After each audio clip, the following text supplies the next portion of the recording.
3 araw na ang nakalipas, ako ay anak na babae ng pamilya Shen. 3 araw mula ngayon, naging masamang palatandaan ako na iniiwasan ng lahat. Ang aking stepmother na si Lin at ang aking half-sister na si Shen Yuyao ay nagplano. Sa aking silid, nakita nila ang isang papel na may nakasulat na petsa ng kapanganakan ng aking ama at isang papel na tao. Malubha ang sakit ng aking ama. Nagalit ang mga nakatatanda sa pamilya. Halos nawala ng ulirat ang stepmother sa pag-iyak. Sinasabi niyang malas ang aking kapalaran. Nagmamalupit sa ina at ama. Kung mananatili ako sa pamilya Shen, maapektuhan ang buong pamilya Shen. Nagsalita ako upang ipagtanggol ang sarili. Ngunit walang nakinig. Nang pinalayas ako mula sa tahanan ng Shen, ninakaw ang lahat ng salaping ginto at pilak sa akin. Kinumpiska ang mga alahas. Kahit ang jade hairpin na iniwan ng ina ko, ay sariling hinubad ni Shen Yuyao. Daladala ko lang ang ilang tapat na tao sa paligid ko. Isang matandang babae, isang personal na katulong na si King He, at ilang mga kababaihan na naapektuhan dahil sa pagsasalita ko. Ngayon ay nagtago kami sa labas ng bayan sa lumang bakuran na ito. Walang pagkain, walang gamot. Walang uling. Kahit isang buong kumot ay wala.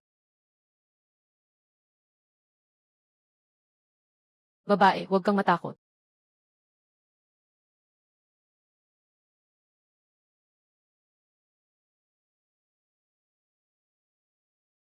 Sino ang nasa labas? Babae, mga iyon na naman ang 2 tao mula sa liwanag ng araw. Siguradong mga tao ng pamilya Shen, hindi nagkakamali ang dalagang ito.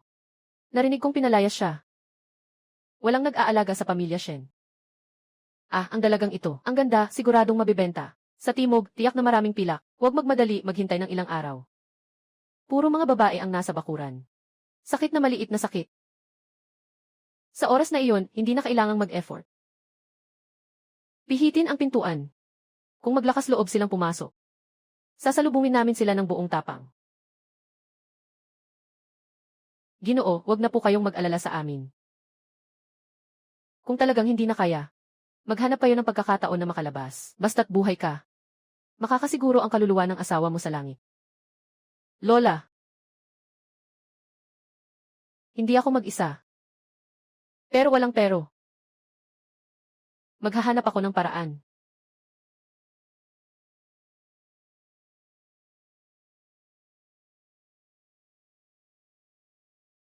Kung talaga may Diyos at Buddha sa mundong ito, pakiusap, buksan mo ang mata mo at tingnan. Hindi ko hinahangad ang kayamanan para sa sarili ko, ni hindi ko hinahangad na makabalik sa pamilya ng Shen. Ang tanging hinihiling ko ay ang mga taong kasama ko ay mabuhay. Pakiusap, iligtas mo si King He. Iligtas mo si Lola. Iligtas mo ang mga walang kasalanang tao. Tama nga. Saan ba naman makikita ang mga Diyos at Diyosa sa mundo? Tanging sarili lamang ang makakapagligtas.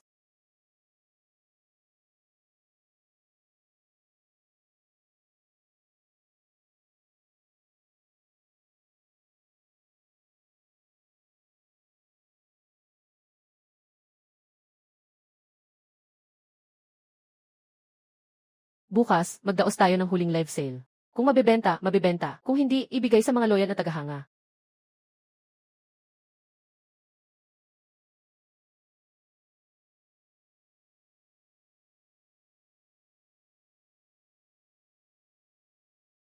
Anong tunog yon?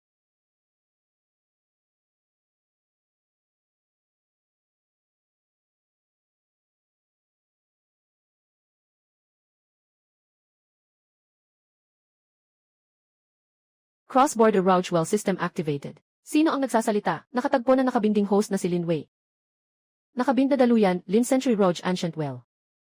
Kasalukuyang lokasyon ng koneksyon, Duyong, malapit sa Beijing, abandonadong lugar, Tuyong Balon. Pangunahing function, 2 way na pagpapadala ng materyales. Tandaan, para lamang sa mga dibuhay na bagay. Kaya't ang balon na ito ay nakakonekta sa sinaunang panahon. Makakapagpadala ng mga bagay. May tao ba sa kabila? Nakatukoy ang ibang presensya, humihingi ng tulong.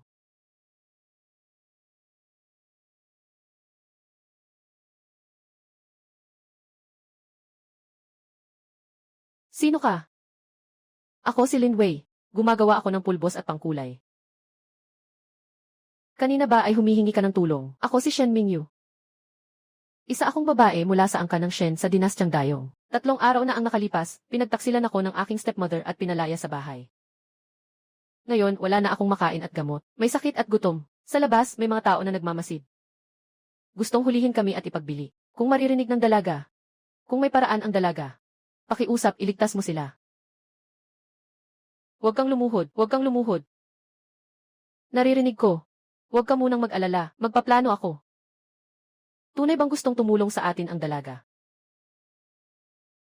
Gusto niya. May limitasyon ba ang pagpapadala ng sistema? Ang paunang permiso ay hindi higit sa 20 kilo bawat pagkakataon. Maaaring magpadala lamang ng mga bagay na hindi buhay. Walang limitasyon sa bilang ng pagpapasa, ngunit kinakailangan ang enerhiya mula sa balon. Sapat ang kasalukuyang enerhiya.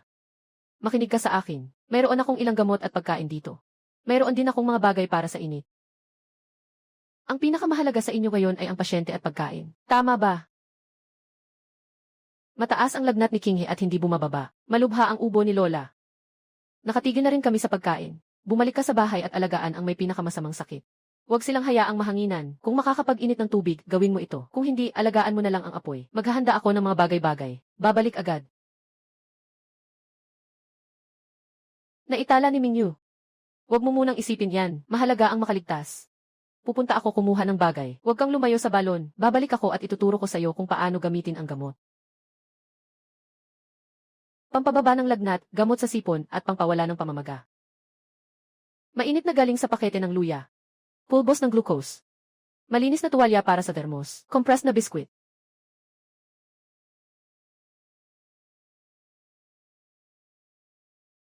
Kailangan munang tumulong sa agarang sitwasyon.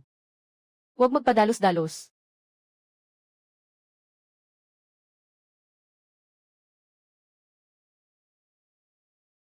Sukatin muna ang temperatura ng may lagnat. Kung mainit ang noo at malabo ang isip. Maaaring uminom ng panglunas ng lagnat. Para sa matatanda, 1 tableta bawat pagkakataon. Para sa mga batang may hina, kalahati lang. Hindi pwedeng uminom muli sa loob ng 4 na oras. Kung matindi ang ubo, uminom muna ng tamang gamot sa ubo. Uminom ng maraming maligamam na tubig. Huwag basta-bastang uminom ng gamot pampainam. Sundin ang aking sinasabi.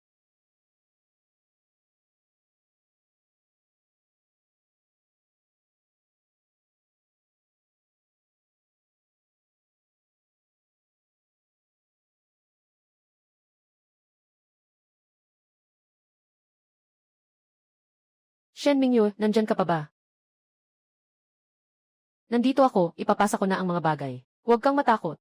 Kapag lumitaw ang kahon, huwag munang gagalaw, makinig ka, ituturo ko sa'yo.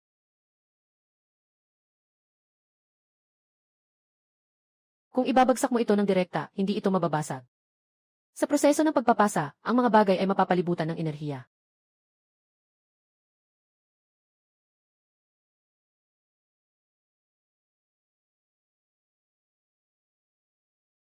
Huwag kayong lumapit, mga dalaga.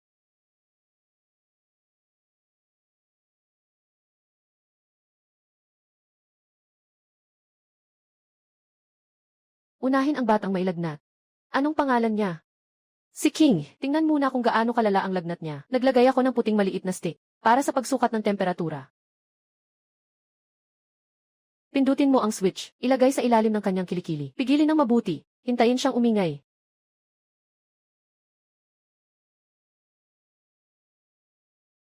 Anong klaseng bagay ito na makakapagligtas?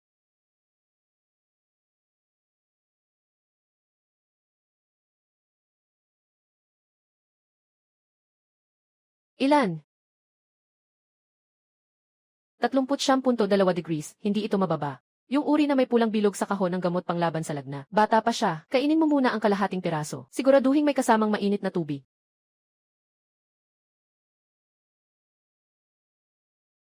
Sa mainit na palayok na ito ay may mainit na sabaw. Pero kanina, malinaw na galing ito sa niebe. Inumin mo ang berde na dahon. Kapag nainom mo, magagawa mong mabuhay.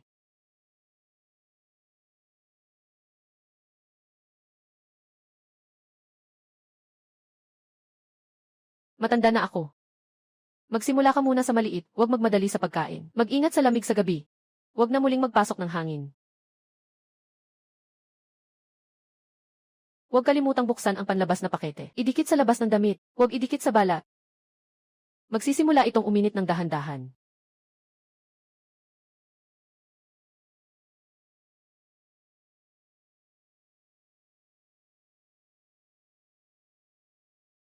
Miss, ito ay kusang uminit.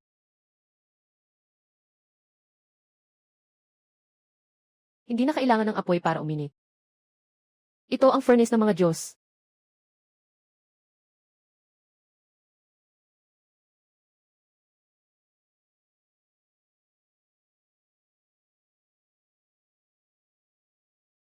Mukhang mas mabuti na ang kalagayan ni Gens. Lin at ang iba. Ayos lang iyon pero huwag maging kampante. Kailangan may magbantay ngayong gabi. Huwag masyadong madalas uminom ng gamot para sa lagnat. Kung magkalagnat ulit sa gitna ng gabi, magtanong ka ulit sa akin. Mayroon pang luyat sa maaaring kaunting beses pero madalas. Tandaan ko yan. Linggunyang, ano ba talaga ang nangyayari sa inyo? Hindi tayo nasa iisang panahon. Maaari mong isipin na napakalayo ng lugar na ito. Hindi ako Diyos. At hindi rin ako isang Diyos-Diyosan. Isa lang akong ordinaryong tao. Sakto lang na makakakonekta ako sa iyo sa pamamagitan ng balon na ito. Kahit saan pa man nagmula si Gian. Lin, ang utang na loob ngayon ay hindi kailanman malilimutan ni Mingyu. Huwag mo munang pag-usapan yan.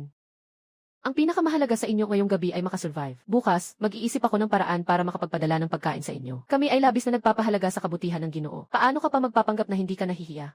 Wala na kayong pagkain, di ba? Ang gamot ay pang-emerhensya lang. Kahit anong gawin, kung wala kayong pagkain, hindi pa rin pwede.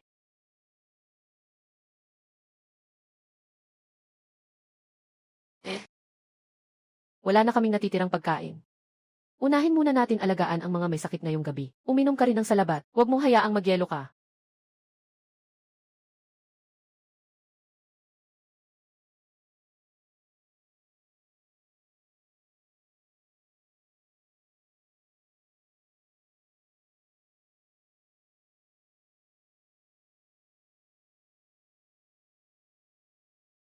Nandito ako, Ginoo. Patay na ba tayo? Hindi tayo patay, Ate Kinghe. Hindi tayo patay. Hindi tayo patay. Ginoo ng Diyosa. Narinig ko kanina na may boses sa balon. Nasa langit ba ang iyong asawa na humingi ng tulong? Diyos ang babae. Sa kabilang balon, isang ginang gasilin ang nagsagip sa amin. Lahat ng ginang gasilin ay tumindig na. Maraming salamat, Diyos ang babae, sa iyong pagtulong. Maraming salamat, Diyos ang babae. Maraming salamat, Diyos ang babae, sa iyong awa. Kung maaari lang akong makaligtas. Nais ng alipin na araw-araw ay mag-alay sa Diyosa.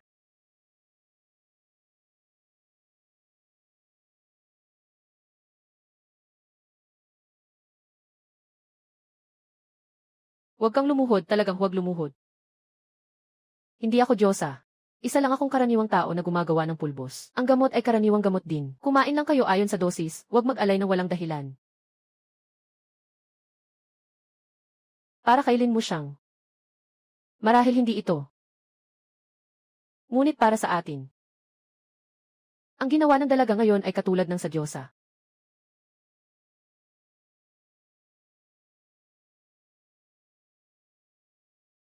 Kaya't sana'y pangako mo sa akin. Huwag mong hayaan na masyadong lumayo ang mga kwento tungkol sa akin. Ayokong makasagabal. Naiintindihan ko na ang bagay na ito ay sa loob lamang ng tahanan. Hindi ito dapat kumalat. Sige, ngayong gabi ay bantayan ninyo ang pinto. Babalik ako bukas. Magpahinga ka na rin, Lingguniang. Sige, uuwi na ako. Kung may urgent na bagay, tawagin mo ako sa tabi ng balon. Dapat akong maalerto ng sistema. Sistema, Iyon ang espiritu ng balon na ito.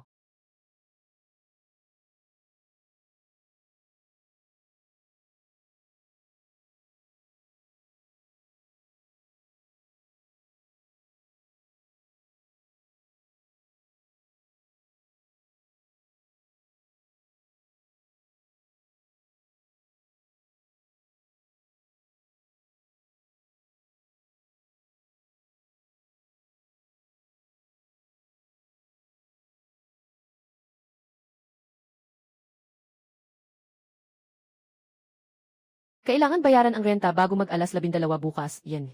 Lin, kung hindi, dadalhin ko ang mga tao para tingnan ang tindahan.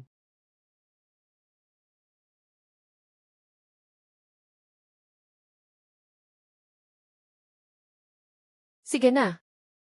Kailangan nating iligtas ang sa sinaunang panahon. Kailangan din nating mabuhay sa modernong panahon.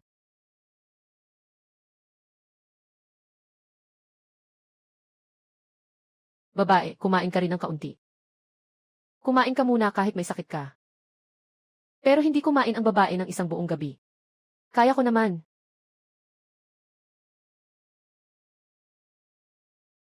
Miss, hindi mo dapat gawin yan.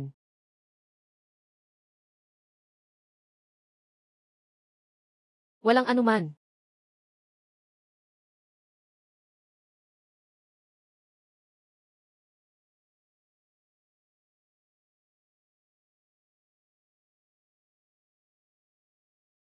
Lin Gunyang.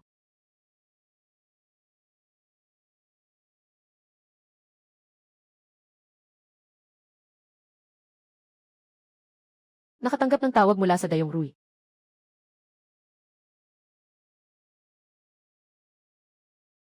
Lin Gunyang, maaari ka bang makausap? Magsalita, magsalita. Kumusta ang pasyente kagabi? Nabawasan na ang lagnat ni Kinghe. Gumaling na rin si Grandma. Salamat kay Mushroom. Masaya ako na epektibo. Ipagpatuloy niyo ang gamot ayon sa sabi ko. Huwag mag-overdose. Naalala ko na. Nawalan tayo ng pagkain. Alam ko. Ngayon, naghanda ako para magdala ng pagkain sa inyo. Matagal na kayong nagugutom. Hindi pwedeng bigla kayong kumain ng sobrang mamantika o matigas. Unang uminom ng lugaw para makakuha ng kaunting asukal at nutrisyon. Dahan-dahang magpapagaling. Makinig na lang kayo sa utos ng dalaga.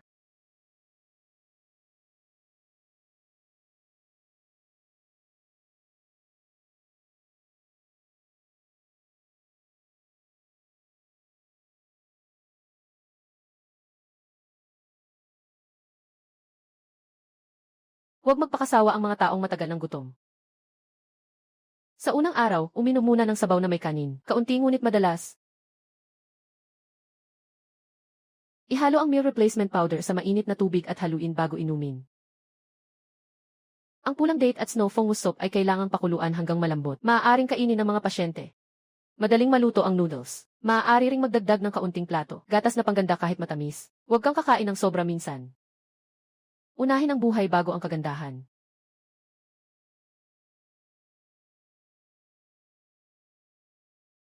Sisimulan ko na si Shen Mingyu ng unang kahon. Kadalasan ay lugaw at madaling kainin ng mga bagay. Maghanap ka ng malinis na lugar para ayusin.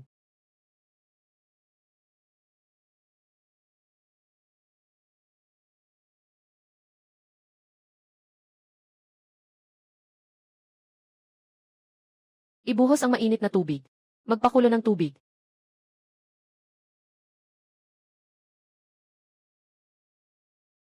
Mas mabuting pakuluan ang tubig ulan ng matagal bago inumin.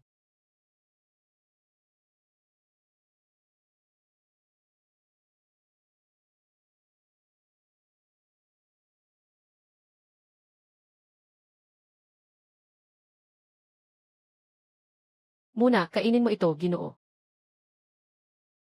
Kainin muna ng pasyente.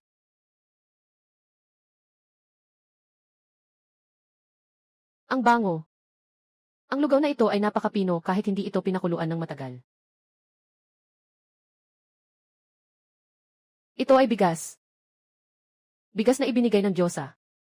Hindi ito ordinaryong bigas. Ito ay karaniwang bigas lang.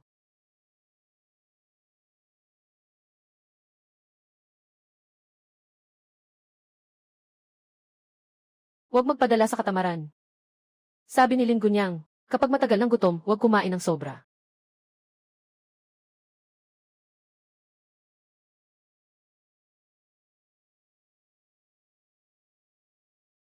Kain tayo ng maliit na piraso bawat isa. Sila ay sobrang mahina. Ang matatamis ay nakakapagpasaya ng pakiramdam. Pero huwag masyadong kumain.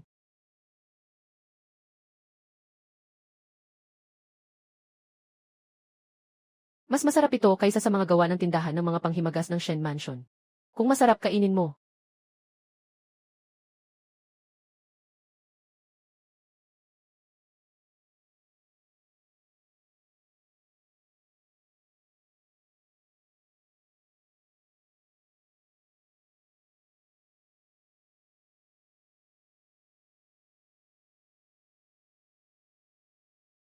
Mukhang. Hindi na ganoon kadilaw ang mukha ko. Hindi na rin masakit ang mga kamay ko.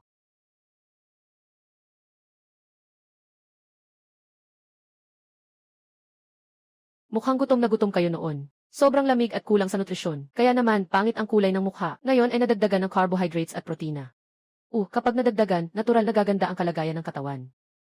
Talagang nakapagpapalusog ang pagkain na ibinigay ni Lin Guniang.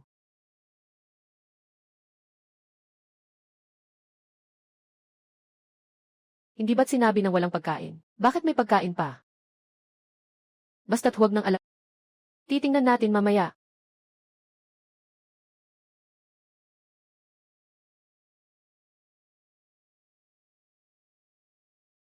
Yung mga tao sa loob. Buksan mo, miss. Pupunta rin ako sa likod mo. Anong nangyayari? Miss Shen, nandito ang mga kapatid namin para mag-alala at tingnan ka. Narinig naming wala kayong pagkain at gamot. Baka mamatay kayo sa lamig dito sa disyerto. Huwag ka nang mag-alala. Huwag ka nang magmatigas. Ilang araw kaya kayong mga babae. Mas mabuti pang sumama na kayo sa amin. Sisiguraduhin naming may makakain kayo. Umalis kayo.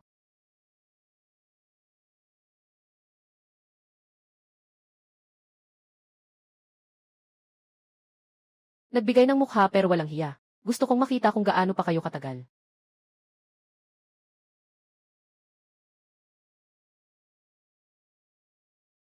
Kung hindi kayo aalis, tatawag na ako ng tao. Kayo ang mga itinakwil na babae ng pamilya Shen. Ngunit sa tingin ko tayo ay walang kakampi.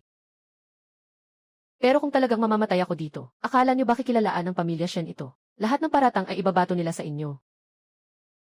Sa pagbebenta ng mga kababaihan ng opisyal, kahit na mga itinaboy na sa tahanan. Sapat na iyon para makulong kayo.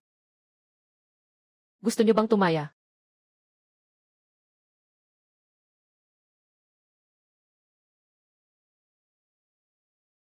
Umalis na si Binibini at ang mga kasama niya. Nahadlangan namin sila. Talagang nahadlangan namin sila. Mabuti naman. Kapag gumaling na kayo, patibayin ninyo ang mga pinto at bintana. Hindi sila magtatangkang pumwersa ng basta-basta. Kung hindi dahil kay Binibinilin, wala na tayong lakas kahit para sa kahoy na pangpukpok. Susunod, kailangan ninyong maghanap ng paraan para makakuha ng pagkain sa mahabang panahon. Maaari akong magbigay sa isang pagkakataon, ngunit hindi kayo dapat umasa sa akin palagi. Naiintindihan ko. Kailangan nating mabuhay.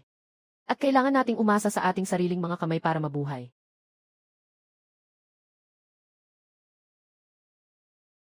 Ngayon ko lang talaga naramdaman, yan eh. Lin, baka makaligtas tayo. Hindi lang baka, tiyak na makakaligtas tayo.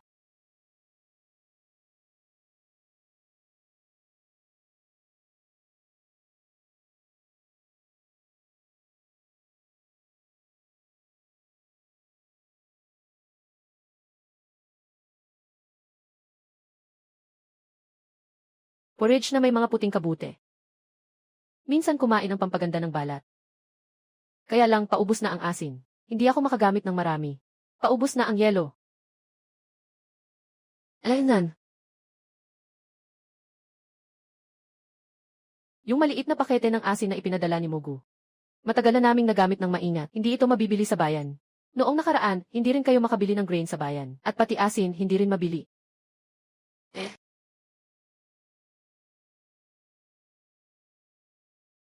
Matagal nang inutusan ni Lin na sa mga tindahan sa bayan, sa mga rice shop, pharmacy at stall. Hindi pinapayagan ang Lian Busuang at Zai Zai Powder Shop gawin ang negosyo namin. Hindi pa nga nila binibili ang asin. Mahigpit na ang kontrol sa asin sa Asians. Ang mga karaniwang tao ay maaari lamang bumili mula sa mga opisyal na tindahan ng asin. May koneksyon si Lin sa mga may-ari ng tindahan ng asin. Kung ayaw nilang magbenta, hindi kami makakabili.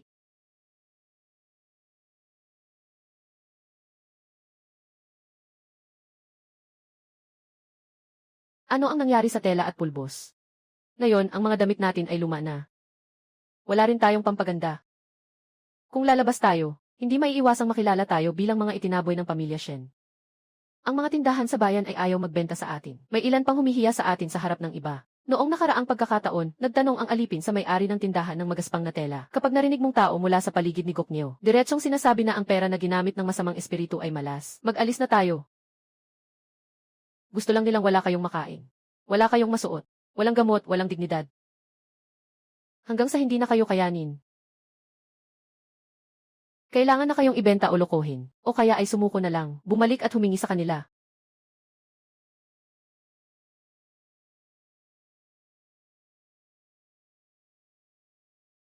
Gusto niyang pilitin akong lumuhod. Kaya hindi ako luluhod.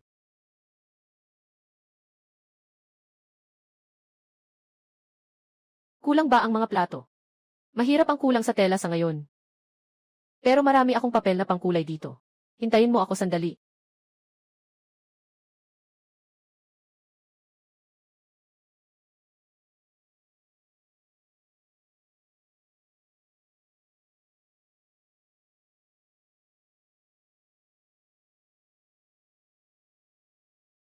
Kaunting asin araw-araw sa pagkain. Huwag kumain ng marami ng sabay-sabay. Maaari mong ipahid ang pabango sa kamay, lieg at likod ng tainga. Kaunti lang ang kailangan. Dapat ilagay sa mga labi.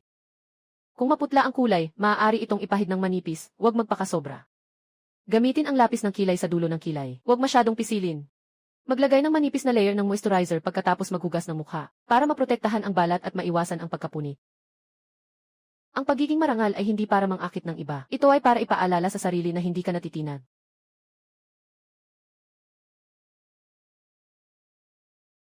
Ang asin ng babae na ito ay mas pino pa kaysa sa royal na asin sa palasyo. Magkano kaya ang halaga nito sa pilak? Itabi muna, magdagdag ka ng kaunti habang nagluluto ng lugaw ngayon. Huwag mong sobra-sobrang alat agad. Matagal na kayong walang disk. Unti-unting babalik. Tandaan ko na, ganyan.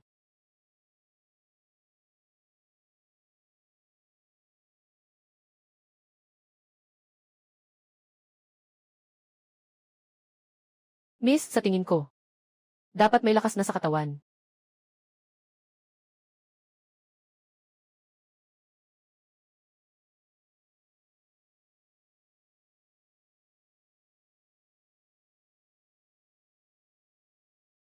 Ito ang pundasyon. Sa hinaharap, araw-araw kumain ng kaunti. Huwag magtipid sa pagkain. Ang pagkain ay makakapagpanatili ng buhay. Ang asin ay makakapagbigay ng lakas.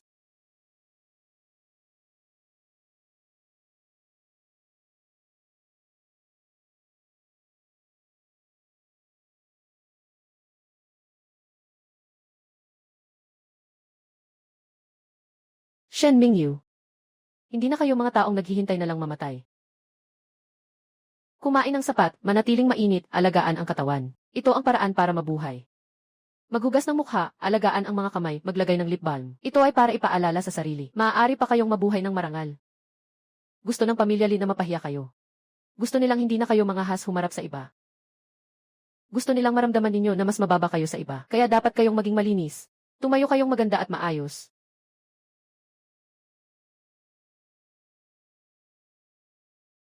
Binibini. Talaga bang maaari pa kaming mabuhay ng ganito?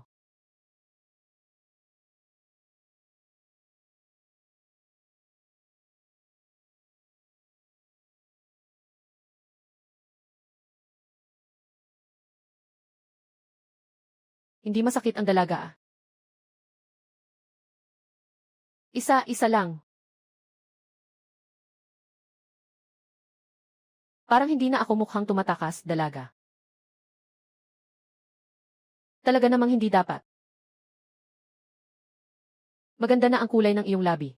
Hindi na kailangan ng masyadong makapal. Ipinapahid lang sa labi, ayos na. Kaunting ayos sa dulo ng kilay. Huwag masyadong makapal ang pintura.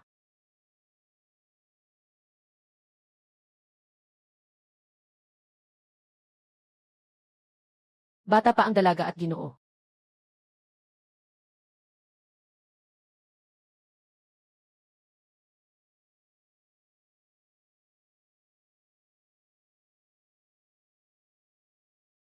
Maganda. Salamat, Linggunyang. Bakit ka nagpapasalamat? Maganda ka na talaga. Nangyari lang na nawasa ka dati.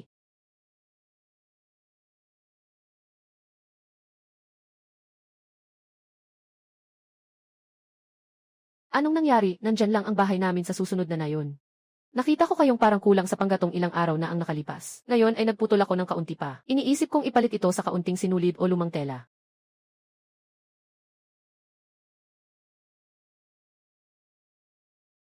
Ang dalaga ba ay isang diwata?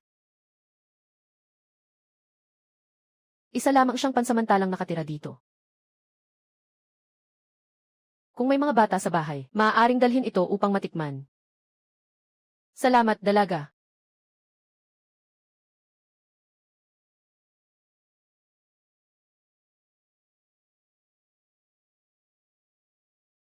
Ang lotus ay ibang mangga.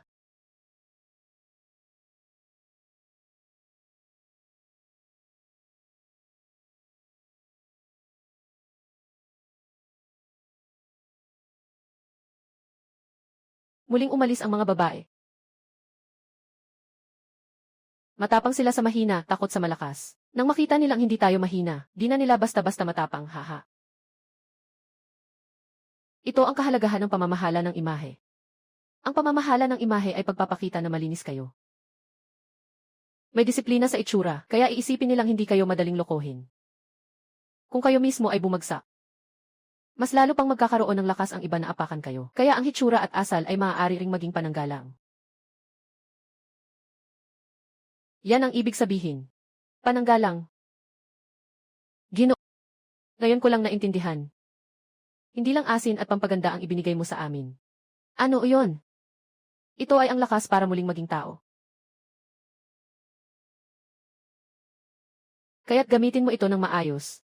Sa hinaharap, hindi kayo. Kailangang mabuhay. Kailangan niyong mabuhay ng mas mabuti kaysa sa mga taong nanakit sa inyo.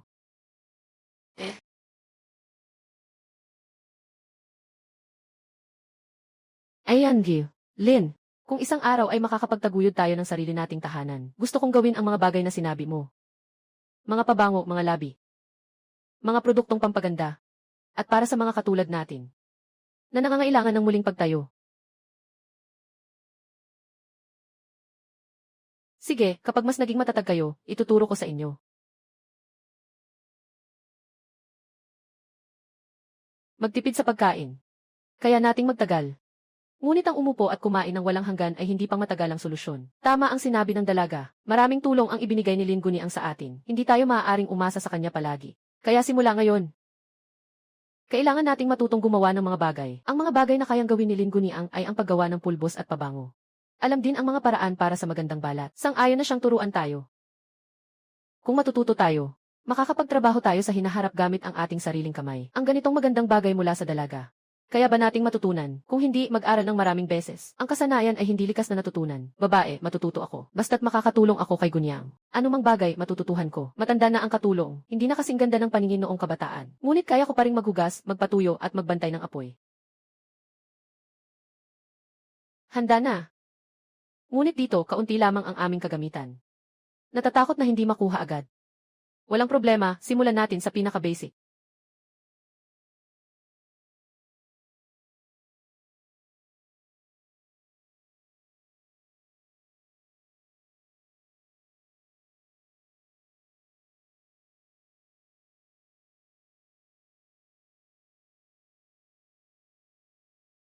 Ipadala ko muna ang mga kagamitan. Marami ang dala, hatiin natin sa ilang beses. Pahintulutan mong linisin ang isang malinis na kwarto para sa paggawa ng workshop. Huwag pagsamahin sa pagkain at pagtulog.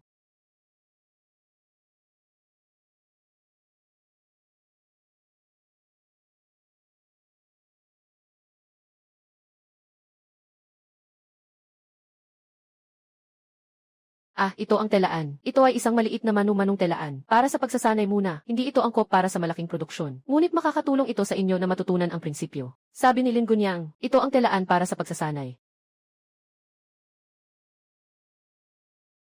Makakagawa rin tayo ng tela. Kung marunong kang magtahi, matututo ka na rin.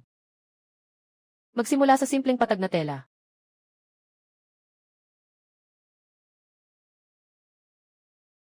Dahan-dahan lang basta't matatag ang kamay. Ang tela at pampaganda hindi pwedeng magmadali.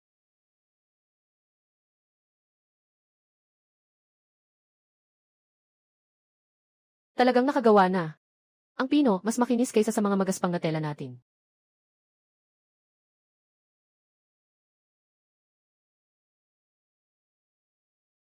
Ito ay mga gardenia, sapanwood at madder. Mga halaman tulad ng orchid na pangkulay. Sinulatan ko kayo ng simpleng paraan. Magsimula kayo sa kaunting pagsubok ng kulay. Kayo manggi, huwag masyadong marami agad ang iday. Kailangan lang ninyong matunaw ito sa tubig. Pagkatapos ay idagdag ang mga tuyong bulaklak at pulbos ng halamang gamot. Ilagay ito sa molde. Huwag direktang humawak sa mainit na bagay. Talagang kayang maghugas ng kamay nitong bagay na ito. At mas maginhawa pa kaysa sa soap note. Malinis ang paghugas, at may amoy pa.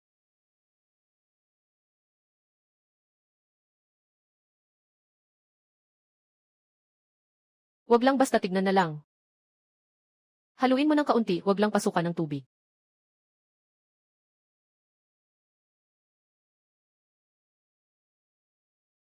Dapat mahina ang amoy.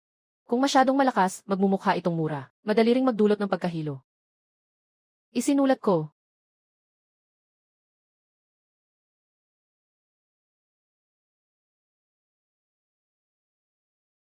Nakaikot ba?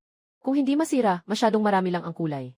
Maari pang magdagdag ng kaunting base para madilute. Tandaan, mas mabuting medyo maputla ang kulay. Ang masyadong makapal na makeup sa pang-araw-araw noong sinaunang panahon ay hindi tiyak na kayang gamitin ng lahat. Gusto ng mga mayayamang babae ang pagiging maayos. Mahilig ang mayayaman sa kalikasan. Ang mga batang babae ay mas gustong ang maliwanag.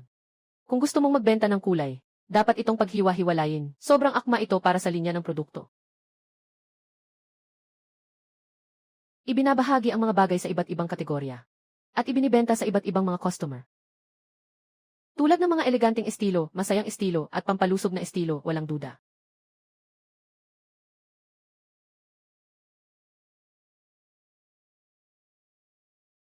Ang ganda nito. Talaga bang gagamitin ito sa paghugas ng kamay? Mas maganda, mas mataas ang presyo, hahaha.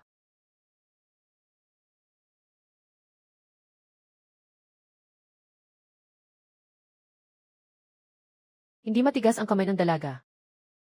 Amoy pa.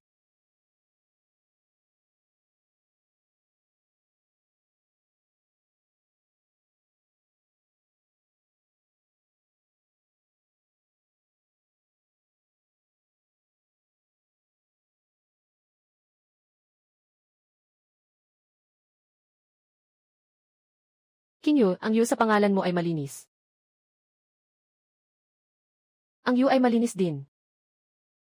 Nais kong ang mga bagay na lalabas mula rito sa hinaharap ay maliwanag. Malinis at maliwanag, hindi nanlilinlang, magandang pangalan.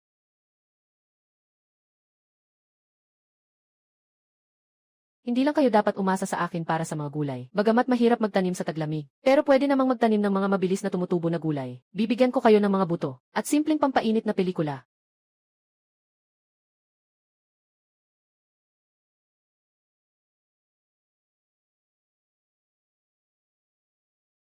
Ang bagay na ito ay parang salamin. Pero malambot talaga. Maaaring ganito ang intindihin.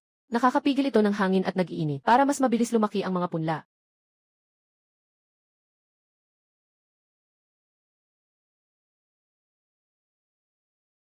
Ang dalaga ay sumibol na.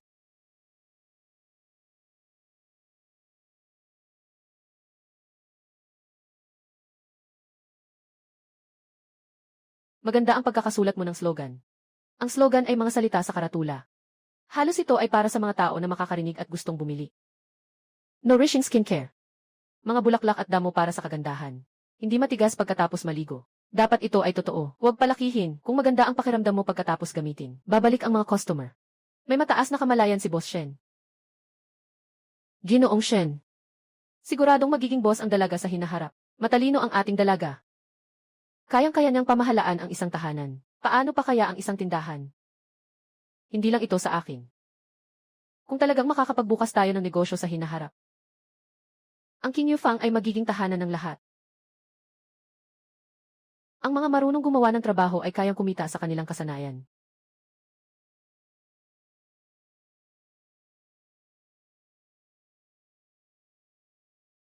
Ito ay ginawa ninyo mismo. Ito ay ginawa ng aming dalaga.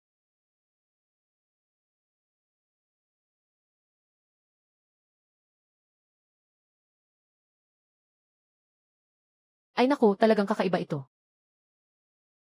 Mas mabisa ito kaysa sa mga sabon sa lungsod.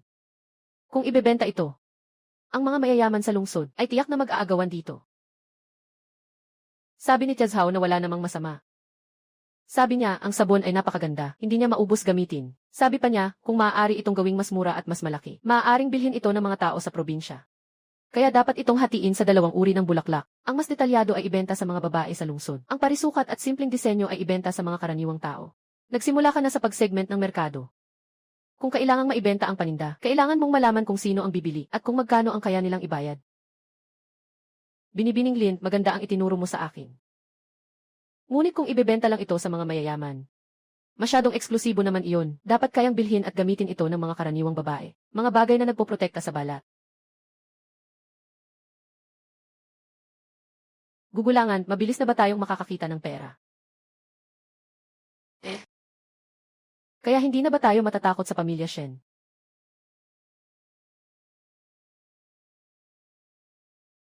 Matakot o hindi, huwag tingnan ang pamilya Shen. Tingnan natin kung kaya ba nating tumayo ng matatag. Kaya tiyak na makakatayo tayo ng matatag. Nagawa na ni Genji, Lin ang unang batch ng sabon at pamahid. Paano ang epekto? Maganda. Sinubukan ni Tiazhao. Sabi niya mas maganda kaysa sa sabon sa bayan. Epektibo rin ang pangangalaga sa kamay. Alam ko na. Maghihintay ako na makagawa pa ng marami.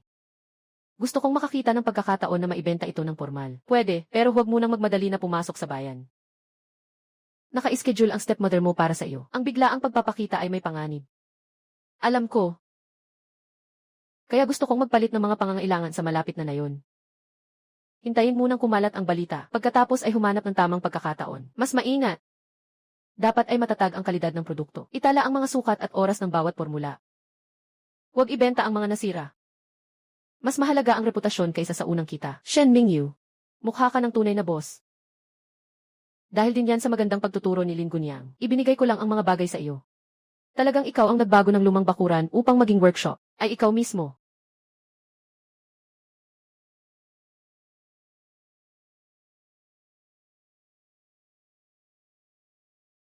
Kaya't gagawin ko ng mabuti.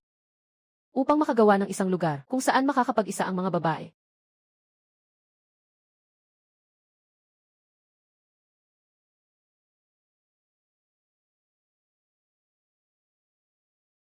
Binibini. May tao sa labas. Buksan mo ang pinto, Shen Mingyu, mas mabuti pang lumabas ka na lang. Isang malasumpa na pinalayas palabas. Akala niya siya na ang boss dito. Buksan niyo ang pinto, may sasabihin ang madam sa inyo. Muling mga tao mula sa Shen pamilya, mukhang hindi maganda ang kanilang layunin.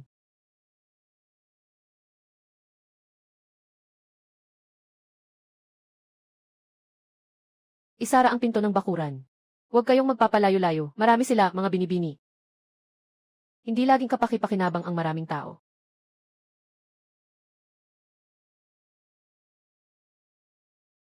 Kakatapos ko lang hanapin ka, may abiso ang sistema na may anomalya sa iyo. Ano nang nangyari, andito na ang mga tao ng Shen. 10 masamang alipin, parang gusto nilang makipaglaban. Anong dala nila? Mga pamalo, parang gusto nilang hulihin ang tao. Makinig ka sa akin. Naghanda ako ng mga gamit pang depensa para sa inyo. Hindi ko ito ibinigay dati, dahil natatakot akong hindi nyo ito magagamit ng maayos. Eye spray ang spray sa mga mata at mukha. Huwag masyadong malayo ang distansya. Itutok ang flashlight direkta sa mga mata. Huwag mag-alog, itutok lang ng maayos. Kapag na-activate ang alarm, magiging malakas ito. Maaari itong makatakot at makatawag ng pansin sa mga tao sa labas. Ang singsing ay para sa sariling depensa. Huwag magpakabod sa sarili. Naalala ko na. At huwag makipaglaban ng diretsyo sa kanila. Ang layunin ninyo ay hindi manalo, kundi takutin sila na umatras. Okay.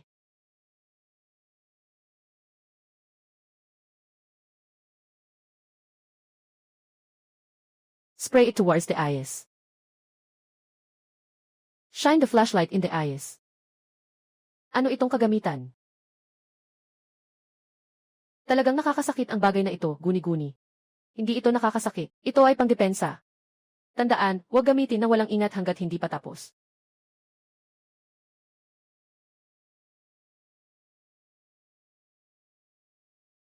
Kung umatras sila, huwag niyong habulin kami, kayon ay depensa lang. Hindi pa rin ba kayo magbubukas? Huwag nang makipag-usap, direktang sipa na lang. Kung hindi pa rin mabubukas, mamaya, sir, babanggain ko na ang pinto. Sino ang nagbigay sa inyo ng karapatang pumasok dito? Ha. Ikaw ay isang inabandunang anak na itinaboy ng pamilya Shen, at naglakas loob pang magsalita tungkol sa pribadong tahanan. Mabait ang ginang. Na iniisip ka, sa katunayan, ang pamilya Shen ang nagpadala sa amin para dalhin ka pabalik. Kung ikaw ay may kaalaman, dapat kang sumama sa amin ng maayos. Kung hindi, huwag niyong sisihin kami kung hindi kami magiging magalang.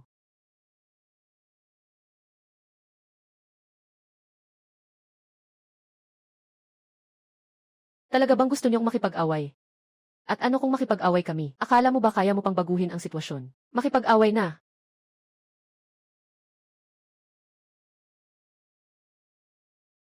Anong klaseng bagay ito? Ano to? Anong tunog to?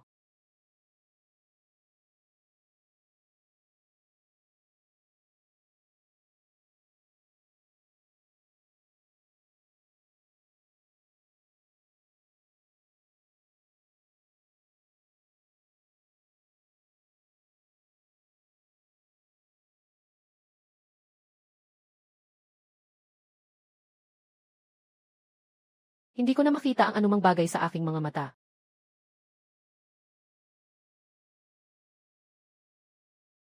Isara mo na ang pinto. May kakaiba. Ano bang uri ng demonyo yan?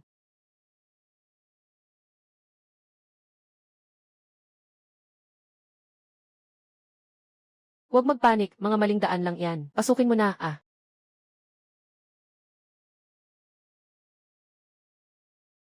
Dugo, may dugo. Totoong may laman sa loob. Bumalik. Kung hindi ka na tumigil, hindi lang ang kamay ang masasaktan next time. Anong mahika ang gamit nyo? Ipinagkaloob ng Diyos ang babae. Huwag ka nang magpanggap na banal, sabi ng misis. Isa kang sumpa na pinalayas. Sino ba ang Diyos ang babae? Bumalik ka at tanungin mo kung kaya niyang personal na subukan.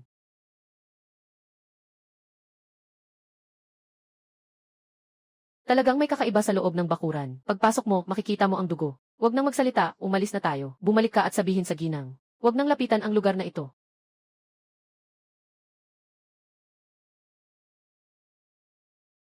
Nawala na sila, ginang.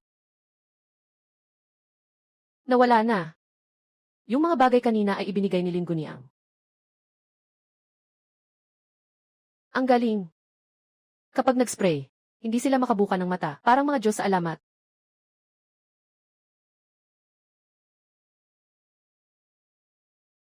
Okay lang na umatras, wala bang masama sa inyo? Walang nasaktan. Sinasabi lang nila na ipinadala ng ginang. Talaga siya nga.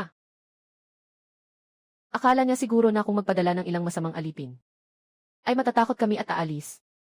Mali ang kanyang pagusga sa iyo.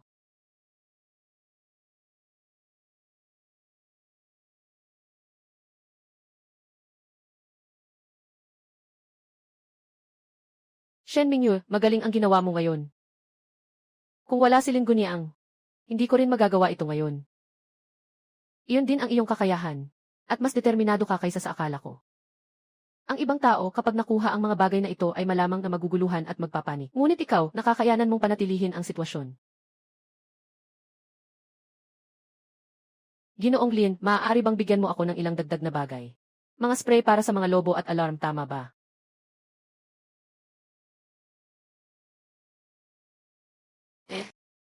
Ngunit inirerekomenda kong huwag ninyong ilabas lahat mula sa simula. Mag-iwan ng dalawa bilang bako. Mas mabuti ang epekto kapag ginagamit sa tamang oras.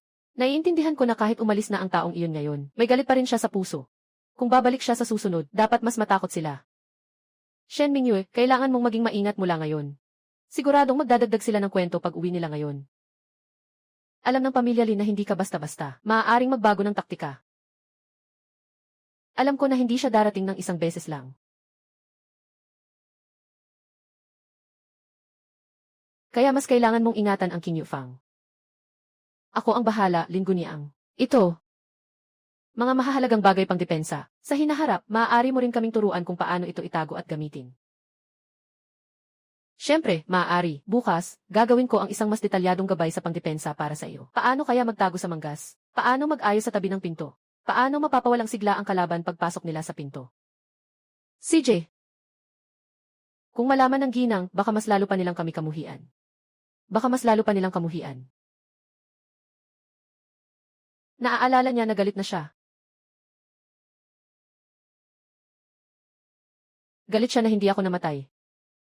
Galit sila dahil hindi ako lumuhod. Galit sila na buhay pa rin ako at maayos pa. Kung gayon, bakit pa ako matatakot kung lalong magiging malupit siya?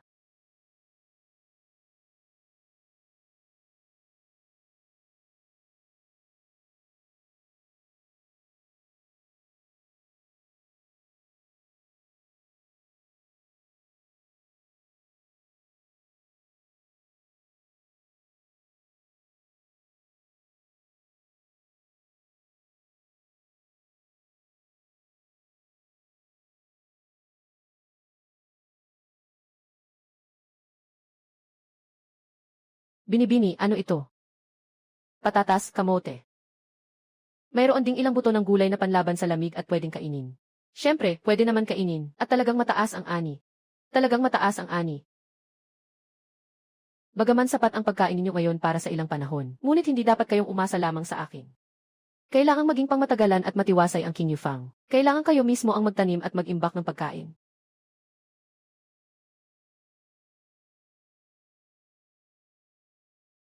Mataas ang ani ng kamote.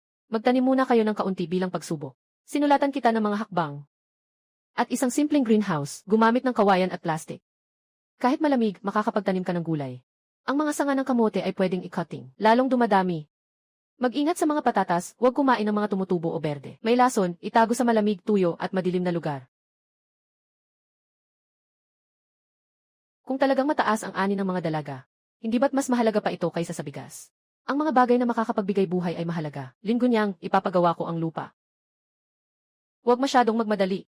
Magsimula tayo sa likod ng bakuran sa lupain. Ang pagtatanim ng butil ay hindi isang araw na gawain. Hayaan mo ako ang humawak dito.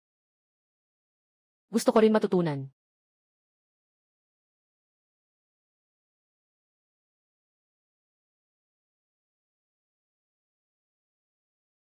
Mukhang tunay na bahay na salamin ito. Magpatayo ng malaking greenhouse. Sa hinaharap, magagamit niyo rin ito sa inyong taniman.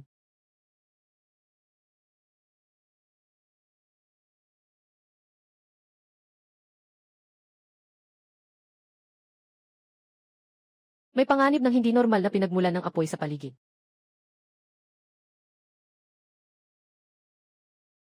Shen Mingyu. Lin Gunyang. Nagbigay ng babala ang sistema na may panganib ng apoy sa inyong lugar. May nagtanong baka makailan tungkol sa inyo, o may mga kahina-hinalang tao ba sa paligid. May mga tao kamakailan na nagmamasid sa labas ng bakuran. Makinig ka sa akin. Maaaring mag-apoy sila. Kung mag-apoy, ipapaalam ko sa lahat. Huwag masyadong halata. Kung talagang darating sila, maaaring ito ay isang test lang ngayong gabi. Pwede nating baliktarin ang laro. Palabasin nila ang kanilang tunay na kulay. Ipapadala ko sa iyo ang fire extinguisher at smoke bomb, at ang suot na goddess suit na may reflective na material.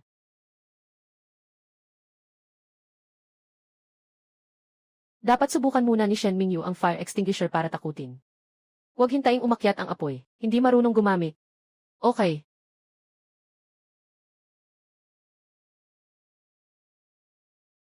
Pindutin mo. Itutok sa ugat ng apoy.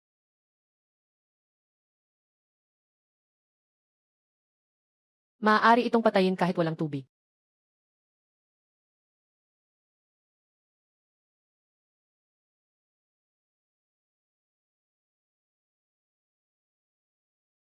Kinghe, bantayan mo ang gilid ng balon. Kumuha ng alarm at flashlight. Ang mga panggatong na dinala ni Tiazhao ngayon, ilipat mo, huwag ipatong sa tabi ng pader. Maglagay ng isang fire extinguisher sa likod ng pinto.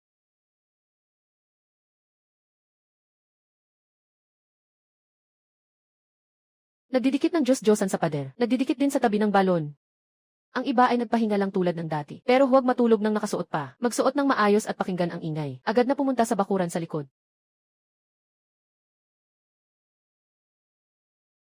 Kung ako ang magnanakaw, nakakagulat din.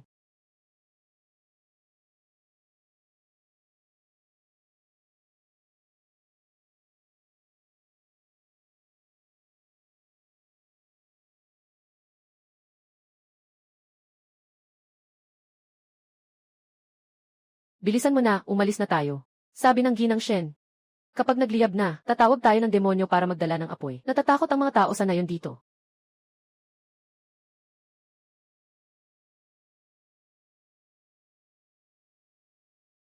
Hintayin natin silang makalabas bago tayo magsalita. Ang pulang liwanag mula sa balon ay isang salamangka. Sa oras na iyon, hindi na siya mapoprotektahan ng gobyerno. Kumilos na.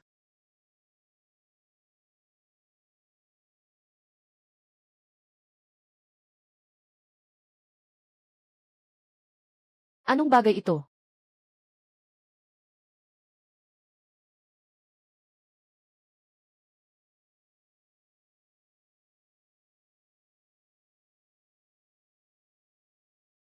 Nagliliwanag ang simbolo.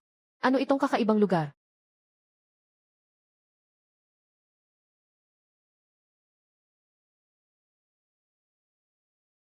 Enye. Ang Diyosa ay nagbigay ng parusa. Matapang na masamang tao, pumasok sa lugar na pinangangalagaan ng Diyosa. Huwag kang lumuhod pa. Sino ang nagpadala sa inyo? Walang nagpadala sa amin, nagdaraan lang kami.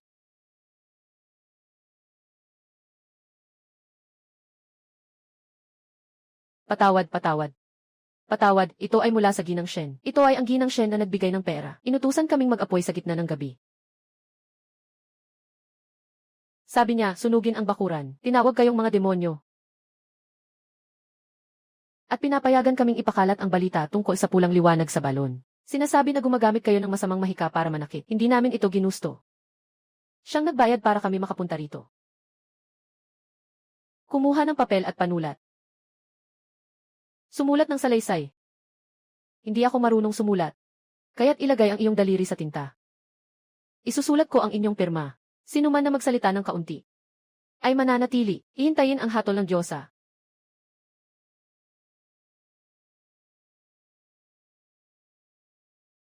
Ito ay para talagang pumatay ng tao. Ang ginang ng pamilya Shen ay sobrang malupit.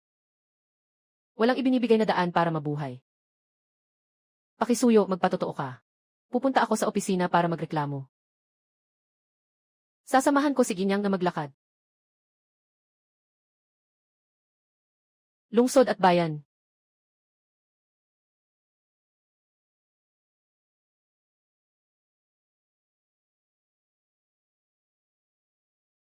Paano siya magkakaroon ng ebidensya? Tiyak na may kakaibang nangyayari sa abandonadong bahay. Hindi kaya totoo ngang may Diyos na babaeng nagsasara ng bibig? Nagbayad pa nga ang mga babae ng pera. Hindi ito dahil gusto nilang magbayad, kundi dahil sa ebidensyang pinilit silang magbayad. Sa wakas, nakahinga ng maluwag ang dalaga. Hindi pa ito ang lahat.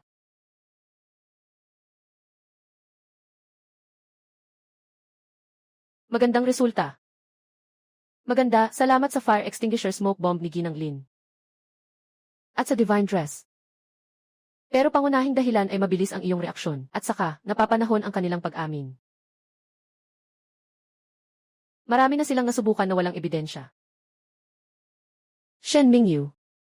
Lalong nagmumukha kang tunay na may kontrol sa lahat.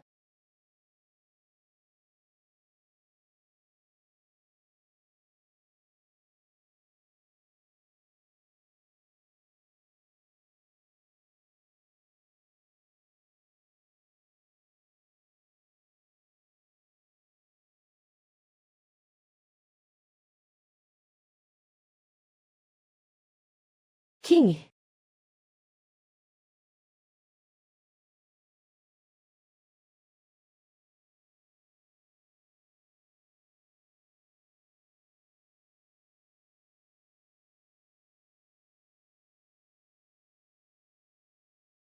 May sabon na gamot si Miss Shen. Ipapalit ko ng itlog.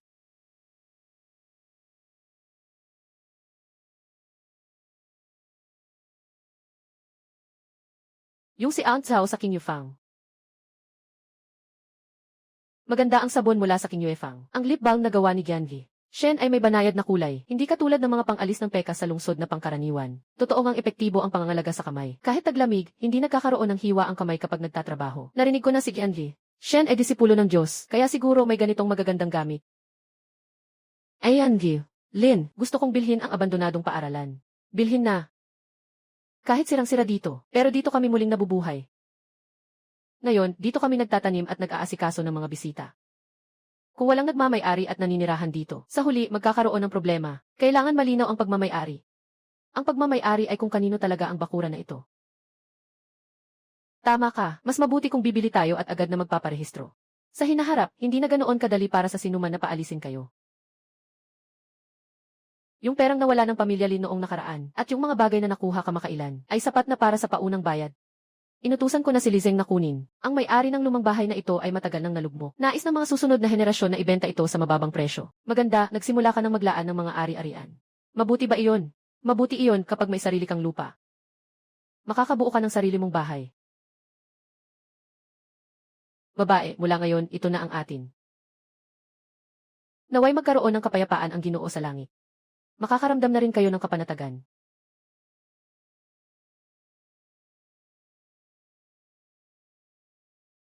Totoo na, may bahay na tayo, Mushroom Lady.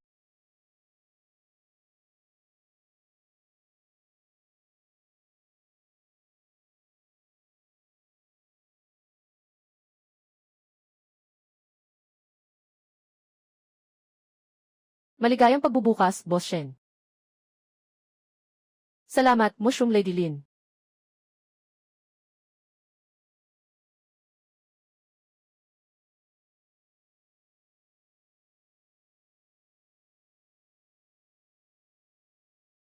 Dito na, Ginoo Ginang.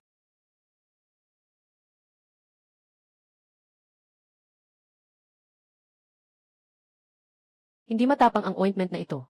Maglagay lang ng manipis na layer, sapat na. Kung sobrang hiwa ang kamay, maglagay ng mas marami bago matulog. Mas magiging komportable ka kinabukasan. Masyado bang matingkad ang kulay?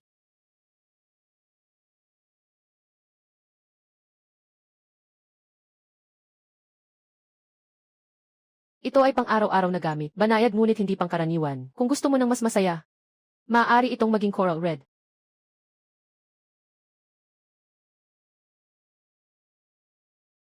Haha, talagang swerte si Shen Guliang. Nabalitaan ni Ginoo Qian na ang dalaga ay maganda at matalino, at pinagpala pa ng Diyos ng mga Diyos, kaya't pinapunta niya ang matanda upang maghanap ng magandang kasunduan. Sabi ni Ginoo Qian, kung papayag ang dalaga, tanggapin siya bilang pangunahing asawa ng may karangalan, may suotan ng seda, ginto at mga alahas na hindi kulang. Sa hinaharap, hindi na kailangang magtrabaho ang dalaga sa mga ganitong gawain. Ang tahimik na pamumuhay ay isang biyaya. Salamat sa iyong kabaitan, Ginoong Qian. Ngunit wala akong balak na maging pangalawang asawa. Ginoong Shen, kailangan mong mag-isip ng mabuti. Bagaman nagbukas ka ng maliit na negosyo, ikaw pa rin ay isang nag-iisang babae. Walang ama o kapatid na maaasahan. Maraming tao ang nagmamasid sa labas. Handang protektahan ka ni Ginoong Qian. Ito ay iyong kapalaran, aking kapalaran. Hindi na ako magiging pangalawang asawa. Hindi mo ba akalaing ikaw ay anak ng tunay na pamilya ng Shen? Bilang isang dalaga, dapat mong malaman ang iyong lugar. Ngayon, hindi na ako umaasa sa pamilyang Shen, at hindi rin sa pamilyang Qian. Ang King Yuefang ay akin lamang. Ang buhay ko ay akin lamang. Bumalik ka na, King. Narinig ng aking anak na lalaki ang pangalan ni Gen. Shen. Siyang labis na humahanga. Kung nais ng dalaga na pumasok sa tahanan, maaaring pangako ng anak na lalaki na hindi ka na muling maaapi ng pamilya Shen. Ang King Yuefang ay maaari ring nakarehistro sa ilalim ng pangalan ng Marquis. Walang sinuman ang magkakaroon ng lakas ng loob na kumilos. Gusto ng prinsipe na mag-asawa. Nagtatawa ka lang, Ginoo. May asawa na ang prinsipe. Kung ikaw ay papasok sa mansyon, syempre, ikaw ay magiging pangalawang asawa. Kung ganoon, hindi na kailangang pag-usapan pa. Ginoong Shen, handa ang prinsipe na bigyan ka ng pangalan. Matagal nang pinapahalagahan. Ngayon, magulo na ang reputasyon mo, at napalayas ka na sa pamilya. Makapasok lang sa Hong Mansion, ay isang biyaya na hindi makakamtan ng kahit sino. May masamang reputasyon ako, dahil sa paninira ng iba. Napalayas ako sa pamilya dahil sa laso ng amain ko. Kung talagang may puso ang prinsipe, dapat muna niyang itanong ang tama. Hindi sa pamamagitan ng pagbibigay ng isang posisyon bilang kalasag. Huwag kang magpanggap na hindi mo alam ang pagpapahalaga. Sabihin mo sa iyong prinsipe, hindi ako magpapakasal bilang kalag. At hindi rin ako akyat sa kapangyarihan ng iba. Buhay ko, ako ang magpapasya. Sino ang nag-iisip na maaaring gamitin ang pangalan ko para kontrolin ako? Lahat ay mga ilusyon lamang.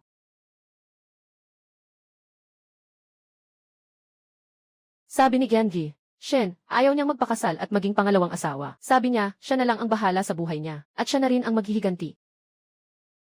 Talaga namang may lakas ng loob siya. Kung ako siya,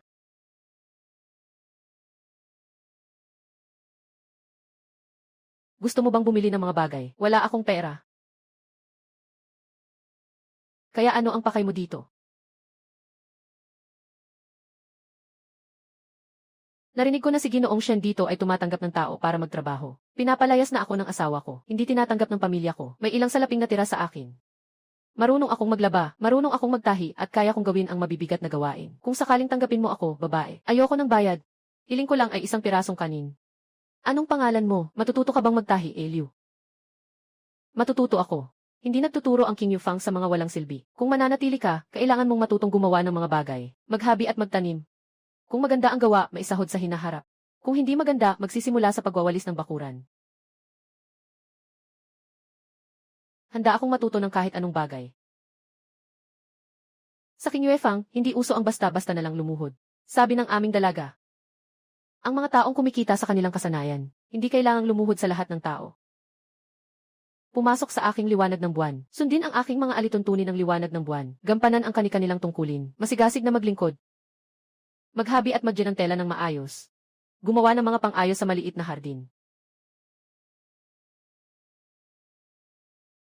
Sa hinaharap, pumirma ng kontrata at kunin ang sahod, itala ito. Lahat ay dapat gamitin ang sariling pangalan. Ito ang pangalan ko.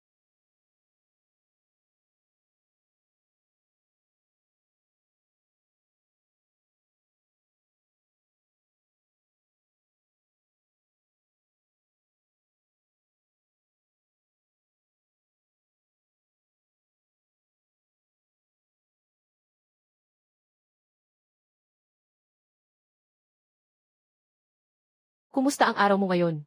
Tapos na ang King Yufang sa pagtanggap ng ikatlong babae. Binabati ko si Boss Shen sa pagpapalawak. May sasabihin si Ginoong Lin tungkol sa iyo. Ano, muling nagsugo ang huwarang tanggapan ngayon. Nais ng anak ng pamilya na itaas ako bilang kanyang mapapangas. At ano pa? Tinanggihan ko na. Noon akala ko kapag ang babae ay tinakwil ng pamilya. Kailangan niyang maghanap ng ibang sandigan. Lahat ng kapangyarihan ng ama, kapatid, at asawa ay kailangang abutin ang isang malaking puno para makapagtago sa hangin at ulan. Pero ngayon natuklasan ko na hindi pala ganoon. Kahit gaano kalaki ang lilim, ito ay sa ibang tao pa rin. Kung sakaling magalit ang punong kahoy, maari kitang paalisin anumang oras. Gusto kong magtanim ng sarili kong puno. Maaaring maliit pa ang punong ito ngayon, hindi kayang harapin ang malalakas na bagyo. Ngunit ito ay atin. Sa hinaharap, mas marami pang babae ang tatayo sa ilalim ng puno, at mas marami pang babae ang matututo na magtanim ng sarili nilang puno. Tama ka, Shen Mingyu. Kahit gaano kalaki ang lilim ng puno, ito ay sa iba. Kailangan nating magtanim ng sariling puno. Ano ba itong mga ito? Parang lalo na siyang naging boss ngayon, tawagin mo na siyang punong guro.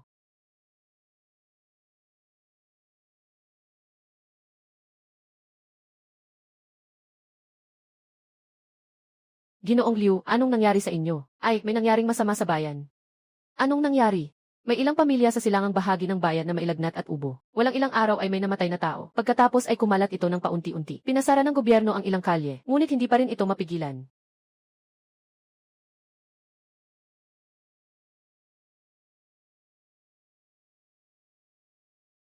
Huwag ka munang pumunta sa bayan. Kung kumalat ang salot, hindi tayo ligtas kahit na magtago sa King Yuefang. Kung talagang mag-aalay sila ng sakripisyo sa mga bituin ng sakuna, natatakot akong may mga inosenteng babae na madadamay. Ang salot ay hindi isang masamang alipin. Hindi ito malulutas ng ilang kagamitan para sa depensa. Kung gusto mong pumunta, kailangan mong maghanda ng mabuti. Dalhin ang tamang mga bagay. Tukuyin ang mga mahalaga at hindi mahalaga. Susunod ako sa iyong mga plano.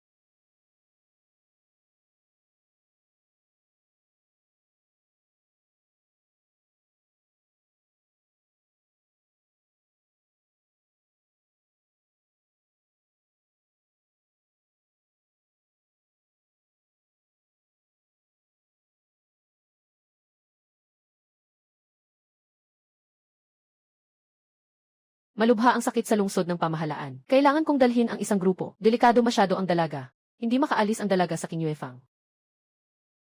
Walang mata ang salot, kung sakaling may mangyari sa iyo. Hindi ako pupunta para mamatay. Binigyan ako ni Lin Guniang ng proteksyon at gamot, at itinuro din ang paraan. Pupunta muna tayo sa labas ng lungsod para mag-set up ng mga punto ng bigas at gamot. Mamamahagi ng mga mask at mga disinfectant. Titingnan natin ang sitwasyon bago pumasok sa lugar ng sakit. Sino ang gustong sumama, sumunod sa akin? Sino ang ayaw manatili sa King Yuefang? Sasama ako. Kaka-recover mo lang. Ayos na ako. Pupunta na ako. Natuto na akong magluto ng gamot at maghiwa-hiwalay ng lugar. Matutunan ko na rin magtanda ng mga pangalan.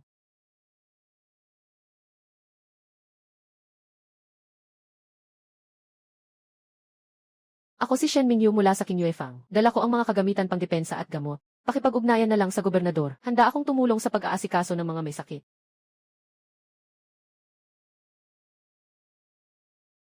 Mapanganib ang sakit. Hindi ito basta-basta na maaaring paghaluin sa tindahan ng pampaganda. Tingnan muna ng Ginoong King.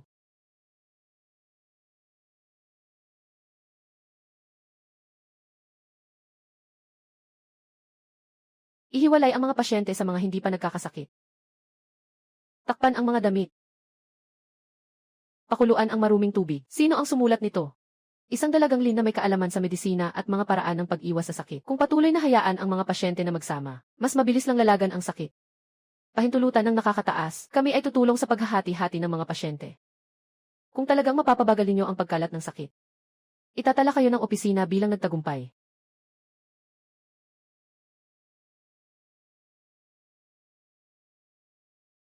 Isang piraso ng tela ay hindi makakapigil sa sakit, pero makakapigil ito. Kapag ikaw ay ubo at may sakit, kung hindi ka magsusuot ng maskara, huwag kang lumapit sa iba.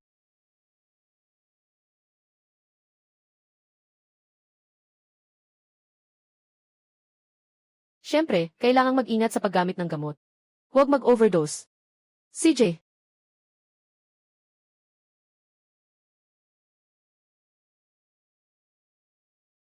naman na naman. Baka mahuli nila ang mga tao sa Kinyufang. Kung hayaang kumalat ang chismis tungkol sa pag-aalay sa langit, magkakaroon ng kaguluhan ang mga tao. Kapag nagkagulo ang tao, mas mahirap kontrolin ang sakit. Mas mahirap itong kontrolin.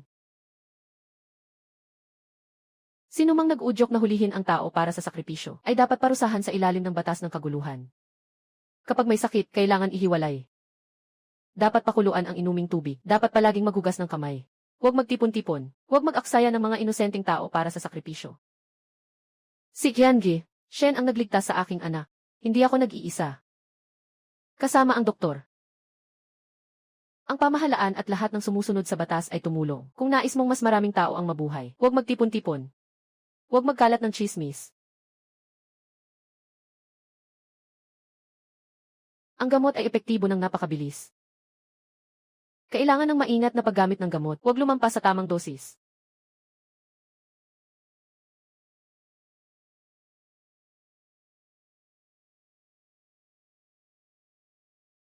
Si Qiangi, Shen ay nakapagkontrol ng sakit sa lungsod. Malaki ang kontribusyon ng King Yuefang. Napakabuti. Salamat sa iyo, dahil sa akin, ito ay ibinigay ko. Ngunit ang talagang pupunta sa mga lugar ng epidemya upang alagaan ang mga pasyente at pigilan ang mga chismis ay kayo. Hindi na dapat ang King Yuefang ay nagbebenta lamang ng sabon at lip balm.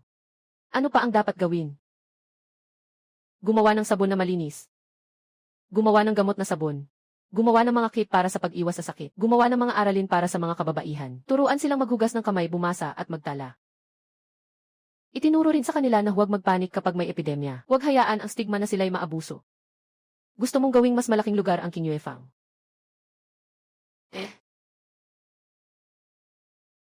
Noon, ang gusto ko lang ay makaligtas ako at ang mga tao sa paligid ko. Pagkatapos, gusto kong bigyan ng kasanayan at makakain ang mga babaeng walang matakbuhan.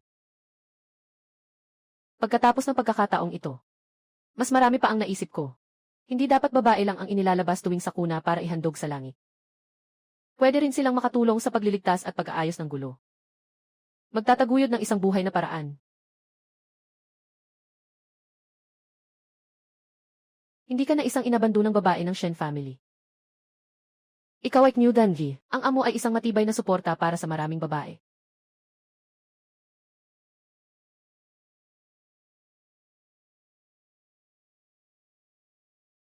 At ikaw naman, Lin Jing. Hindi ka lang basta nag-aayos ng makeup.